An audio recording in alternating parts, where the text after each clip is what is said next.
Williams Atlanta Classic.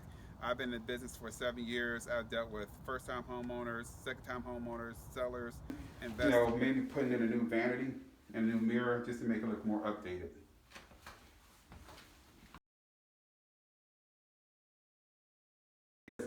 This house would probably, there's a house on the market, it was on the market 2 weeks, I haven't looked at it recently, that was in a little bit worse condition.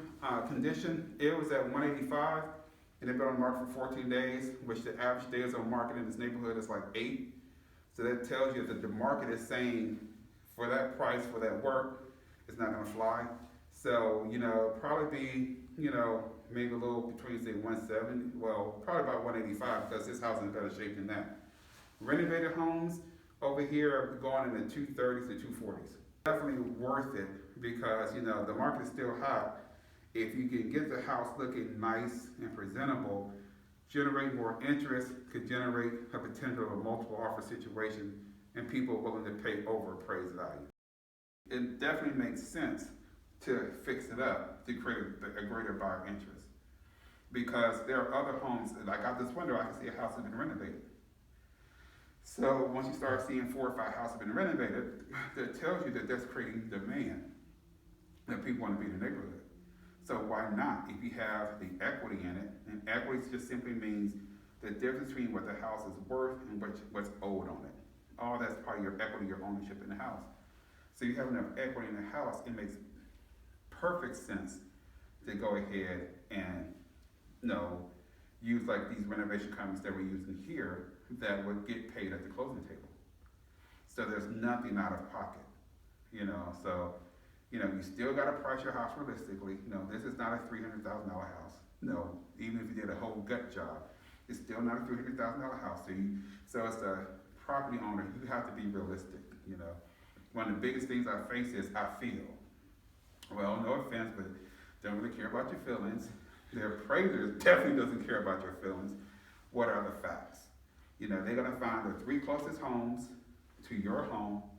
They're gonna make their adjustments. They're gonna add it all up and divide it by the number of properties they selected. That's how they get their appraised value.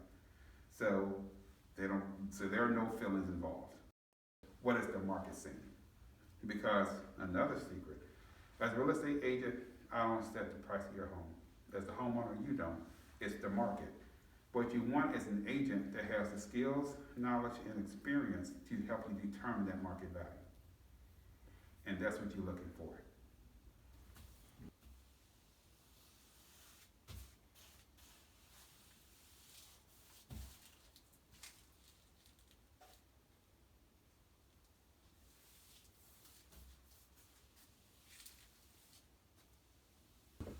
So we specialize on drywall. So we touch up walls, and then after we fix walls, we get ready to paint. We paint walls, ceilings, trim. Sometimes we use our machines, spray ceilings, doors. Then we do walls by hand, because it's a little bit more professional. And that's kind of a little bit what we do. So for the walls, we use this flat paint. It's the most common color right now is agreeable gray.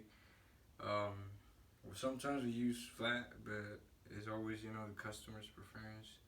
What's good about this paint is if you scrape your wall, scratch it, you could just do this, and then once it dries, it doesn't mark, you're not able to see it. And then on doors, trim, we use semi-gloss, pure white or extra white, depending on the customer. And then for ceilings, is most likely pure white flat, get your whites shining.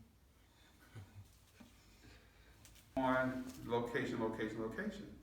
You look at it something like a flip and flop. They'll spend $450 for a house and sell it for $1 million. So it all really depends what they want for the house and what your comps are.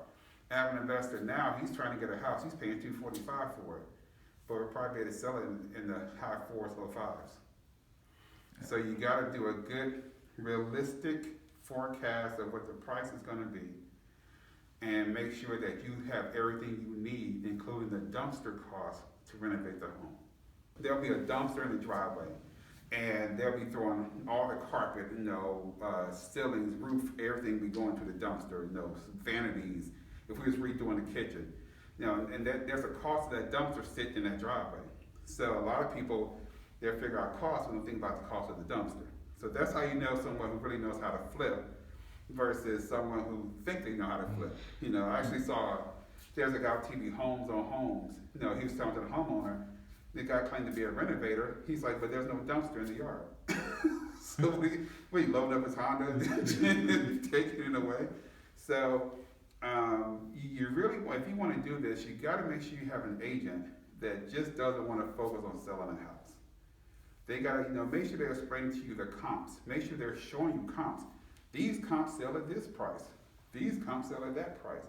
So, and the cool thing about this is they have on the internet flipping sheets, some pretty good ones. And there's this term, this 3-letter code, this ARV. That stands for after retail value. After I fix up the house, how much is it going to work? The general strategy is you don't want to pay no more than 70% of the ARV. So if a house is selling at $100,000, well, if you could sell a house for $100,000, you don't want to pay no more than $70,000 for it. Otherwise you're not going to really make a lot of money. And then because you could also get in a situation where you can actually wholesale houses. I bought a house for a guy, bought it from $70,000. I was going to flip it, but it just so happened the house sold on the market almost similar to it for $95,000. So I'm like, I put it on the market for $100,000. 5 days later, I sold it. Bought it for $70,000. 5 days later, sold it for $100,000. Gross profit $30,000. And the cool thing about it, I used my home equity line of credit, my wife and I. So we paid cash for the house, sold the house, and paid off the home equity line of credit before the first payment was due. So does your real estate agent know stuff like that? Again, don't just get someone who just focus on that commission check. Make sure they thoroughly explain to you all your options, and of course it's up to you to choose the best option that's for you.